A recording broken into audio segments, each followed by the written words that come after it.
Hello friends, welcome to everyday special. ನಾನಿವತ್ತು ಯುನಿಕ್ಕಾಗಿ ಒಂದು ರೆಸಿಪಿನ ಮಾಡಿ ತೋರಿಸ್ತಾ ಇದ್ದೀನಿ. ಎಗ್ ಸ್ನ್ಯಾಕ್ಸ್ನ ಮಾಡಿ ತೋರಿಸ್ತಾ ಇದ್ದೀನಿ. ಈ ರೆಸಿಪಿ ಯಾವ ರೀತಿಯಾಗಿ ಮಾಡೋದು ಅಂತ ನೋಡೋಣ ಬನ್ನಿ. ಇಲ್ಲಿ ನಾನು ಒಂದು ಪ್ಯಾನ್ಗೆ 1 ಟೇಬಲ್ ಸ್ಪೂನಷ್ಟು ಎಣ್ಣೆನ ಹಾಕ್ಕೊಳ್ತಾ ಇದ್ದೀನಿ. ಇದು ಎಣ್ಣೆ ಬಿಸಿ ಆದಮೇಲೆ 1-2 ಹಸಿಮೆಣಸಿನ್ಕಾಯಿನ ಈ ರೀತಿಯಾಗಿ ಸಣ್ಣ ಸಣ್ಣದಾಗಿ ಕಟ್ ಮಾಡಿಕೊಂಡು ಹಾಕ್ಕೊಳ್ತಾ ಇದ್ದೀನಿ. 2 ಈರುಳ್ಳಿನ ಸಹ ಈ ರೀತಿಯಾಗಿ ಕಟ್ ಮಾಡಿಕೊಂಡು ಹಾಕ್ಕೊಳ್ಳಿ. ಸ್ವಲ್ಪ ಕ್ಯಾರೆಟ್,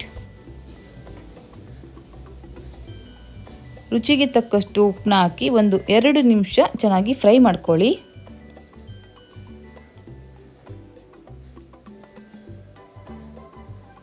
ಇದು ಈಸಿಯಾಗಿ ಬೇಗನೆ ಮಾಡೋ ಸ್ನ್ಯಾಕ್ಸ್ ಅಂತಲೇ ಹೇಳ್ಬೋದು.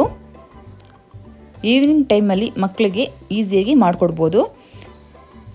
ಸ್ವಲ್ಪ ಮಸಾಲ ಫ್ರೈ ಆದಮೇಲೆ 1 ಟೀ ಸ್ಪೂನಷ್ಟು ಗರಂ ಮಸಾಲ, 1 ಟೀ ಸ್ಪೂನಷ್ಟು ಖಾರದ ಪುಡಿ, 1 ಚಿಟಿಕೆಯಷ್ಟು ಅರಿಶಿನದ ಪುಡಿ, 1 ಟೀ ಸ್ಪೂನಷ್ಟು ಶುಂಠಿ ಬೆಳ್ಳುಳ್ಳಿ ಪೇಸ್ಟ್ ಹಾಕಿ ಚೆನ್ನಾಗಿ ಸ್ವಲ್ಪ ಮಿಕ್ಸ್ ಮಾಡ್ಕೊಳ್ಳಿ. ಇದೆಲ್ಲ ಮಿಕ್ಸ್ ಚೆನ್ನಾಗಿ ಆದಮೇಲೆ ಸ್ವಲ್ಪ ಕೊತ್ತಂಬರಿ ಸೊಪ್ಪನ್ನ ಕೂಡ ಆ್ಯಡ್ ಮಾಡ್ಕೊಳ್ಳಿ. ಒಂದು ಸ್ವಲ್ಪ ಕ್ಯಾಪ್ಸಿಕಮ್ ಇಷ್ಟನ್ನು ಹಾಕಿ ಚೆನ್ನಾಗಿ ನಾವು ಮಿಕ್ಸ್ ಮಾಡ್ಕೊಳ್ಳುವ. ನೋಡಿ, ಇಷ್ಟೇ ಫಿಲ್ಲಿಂಗ್ ರೆಡಿ ಆಯಿತು. ಇದನ್ನ ನಾವು ಒಂದು ಕಡೆ ಎತ್ತಿಟ್ಕೊಳ್ಳುವ.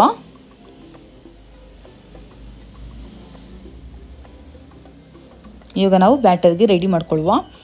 ಇಲ್ಲಿ ನಾನೊಂದು ಮಿಕ್ಸಿ ಜಾರ್ಗೆ 4-5 ಬ್ರೆಡ್ ಸ್ಲೈಸ್ನ ಈ ರೀತಿಯಾಗಿ ಪೀಸ್ ಮಾಡಿಕೊಂಡು, 1 ಕಪ್ಪು ಗೋಧಿ ಹಿಟ್ಟು, 1-2 ಮೊಟ್ಟೆ,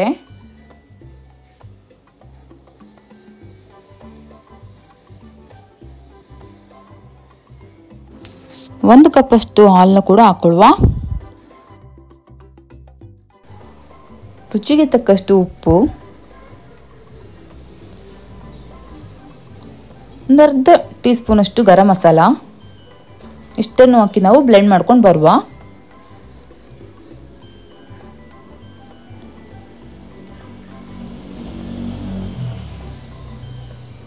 ಇಲ್ಲಿ ನಾನು ಪ್ಯಾನ್ಗೆ 1 ಟೇಬಲ್ ಸ್ಪೂನಷ್ಟು ಎಣ್ಣೆನ ಹಾಕ್ಕೊಳ್ತಾ ಇದ್ದೀನಿ.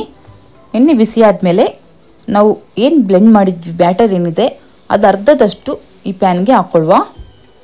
ಇದರ ಮೇಲೆ ನಾವು ಫಿಲ್ಲಿಂಗ್ ರೆಡಿ ಮಾಡಿದ್ವಲ್ಲ ಮಸಾಲ, ಆ ಮಸಾಲನ ಈ ಪೂರ್ತಿಯಾಗಿ ಇದಕ್ಕೆ ಹಾಕಿ ಚೆನ್ನಾಗಿ ಸ್ಪ್ರೆಡ್ ಮಾಡ್ಕೊಳ್ಳಿ. ನೀಟಾಗಿ ಎಲ್ಲ ಕಡೆನೂ ಆಗೋ ಹಾಗೆ ಸ್ಪ್ರೆಡ್ ಮಾಡ್ಕೊಳ್ಳಿ. ಇದೆಲ್ಲ ಚೆನ್ನಾಗಿ ಸ್ಪ್ರೆಡ್ ಆದಮೇಲೆ ನಾನು ಇಲ್ಲಿ ಒಂದು ಎಕ್ಸ್ಟ್ರಾ ತವನ ಸ್ಟವ್ ಮೇಲೆ ಇಡ್ತಾ ಇದ್ದೀನಿ. ಯಾಕಂದರೆ ಬರ್ನ್ ಆಗೋ ಚಾನ್ಸಸ್ ಇರುತ್ತೆ. ನಾವೇನು ಸ್ನ್ಯಾಕ್ಸ್ ಮಾಡ್ತಿದ್ದೀವಿ ನೋಡಿ, ಅದು ಬರ್ನ್ ಆಗಬಾರ್ದು ಅಂದರೆ ಒಂದು ಎಕ್ಸ್ಟ್ರಾ ತವನ ಸ್ಟವ್ ಮೇಲೆ ಇಟ್ಟು ಅದ್ರ ಮೇಲೆ ಈ ಪ್ಯಾನ್ನ ಇಟ್ಕೊಳ್ಬೇಕಾಗುತ್ತೆ. ಇಲ್ಲಿ ನಾನು ಬೇಯಿಸಿರೋ ಮೊಟ್ಟೆನ ಸಣ್ಣ ಸಣ್ಣದಾಗಿ ಈ ರೀತಿಯಾಗಿ ಸ್ಲೈಸ್ ಮಾಡ್ಕೊಂಡಿದ್ದೀನಿ. ಅದನ್ನು ಇದ್ರ ಮೇಲೆಲ್ಲ ಇಟ್ಕೊಂಡು ಹೋಗ್ತಾ ಇದ್ದೀನಿ. ನೋಡಿ, ಈ ರೀತಿಯಾಗಿ ಎಲ್ಲನೂ ಇಟ್ಕೊಳ್ಳಿ, ಸ್ಪ್ರೆಡ್ ಮಾಡ್ಕೊಳ್ಳಿ. ಚೆನ್ನಾಗಿ ಎಲ್ಲ ಕಡೆನೂ ಮೊಟ್ಟೆನ ಇಟ್ಕೊಳ್ಳಿ. ಇಟ್ಟಾದ್ಮೇಲೆ ಈ ರೀತಿಯಾಗಿ ಸ್ವಲ್ಪ ಪ್ರೆಸ್ ಮಾಡ್ಕೊಳ್ಳಿ.